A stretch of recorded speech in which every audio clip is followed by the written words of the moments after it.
किसी भी psychological disorder को ठीक करने के लिए उसको राइटली डायग्नोज करना बेइंतहा ज़रूरी होता है।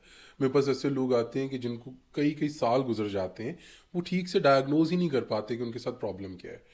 जनरली हमने कुछ लफ्ज़ रटे हुए हैं कि तुम्हें डिप्रेशन है, तुम्हें एनजाइटी है, तुम्हें स्ट्रेस है, जबकि ये तीनों बहुत बाद में आने वाले कुछ रिएक्शंस हैं हमारी बॉडी के, जो बताते हैं कि अंदर कुछ हुआ है। जैसे एनजाइटी है ना, एनजाइटी के पीछे मैं आपको अक्सर बताता हूं कि there must be some phobia, कोई डर है। डर एनजाइटी को ट्रिगर करता है, क्रिएट करता है, और वो फिर एक डिफेंस मैकेनिज्म की तरह एक्टिव हो जाता है। Anxiety basically is a defence mechanism of your body, जिसमें आपका ब्रेन ऑर्डर देता है एड्रेनालिन को रिलीज होने के लिए, और वो पूरी बॉडी में फैल जाता है और आपकी बॉडी तैयार हो जाती है with extra energy to fight और फ्लाइट। This is anxiety. अब उस एनजाइटी के पीछे क्या हुआ है, जब तक हमें वो पता नहीं चलेगा। बाज़ औक़ात ऐसा होता है कि हमारे बचपन में कोई चीज़ हमारे माइंड में बैठी होती है, बचपन का कोई खौफ बहुत बाद में आके एक्टिव हो जाता है।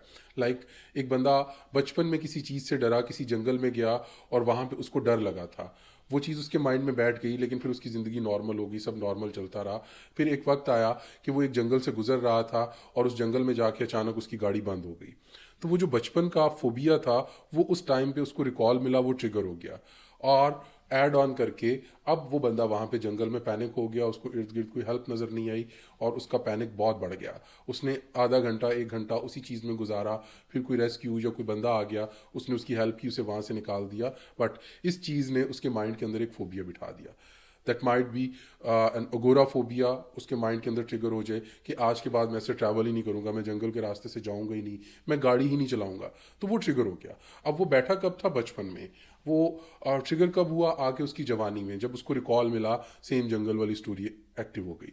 तो ऐसा हो जाता है। जब तक हम उसकी तह तक नहीं पहुंचेंगे, उसको अंडरस्टैंड नहीं करेंगे कि ये एंजाइटी के पीछे है क्या, कौन सा पैटर्न बना हुआ है, तब तक हम उसको ना ब्रेक कर सकते हैं, ना उसकी कोई रीमेकिंग कर सकते हैं, ना बंदे को उस पेन से निकाल सकते हैं।